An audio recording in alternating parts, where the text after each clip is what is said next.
Senata pas raportit të shumicës për Belinda Ballukun dhe deklaratave të kryeministrit që praktikisht e mbrojtën atë, a mendoni ju se politika po përpiqet të mbrojë zyrtarët e saj nga drejtësia? Çfarë mesazhi ju jep kjo qytetarëve që presin ndëshkim për korrupsionin në nivelet e larta?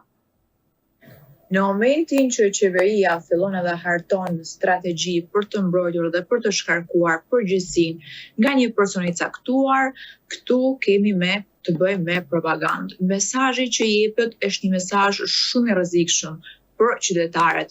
Ka një standard tjetër që aplikohet për qytetarët, një standard tjetër që aplikohet dhe do aplikohet për politikanët. Mendoj që duhet lënë hapësirë nëse një ministër ose një zyrtar tjetër i shtetit është i pafajshëm, duhet lënë drejtësia që ta thojë këtë fjalë, nëse është i fajshëm apo është i pafajshëm dhe jo propaganda politike. Mesazhi në këtë rast është shumë i rrezikshëm për qytetarët, të cilët e lexojnë shumë qartë dy standarde, një për politikanët, një për qytetarët.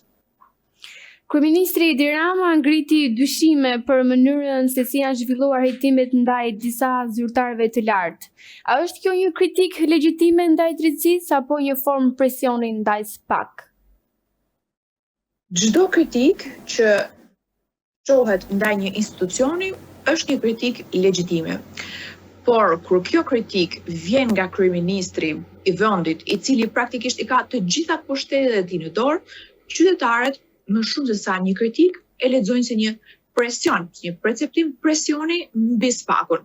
Duhet lënë që SPAK-u, drejtësia e re, të kryejë detyrat e pandikuar dhe e lirë, sipas asaj mënyrës së vet që është krijuar. Ky ishte edhe arsyeja sepse u krijua SPAK-u, për të lënë i pavarur të kryejë hetimet ndaj të gjithë politikanëve dhe pushtetarëve të korruptuar sigurisht.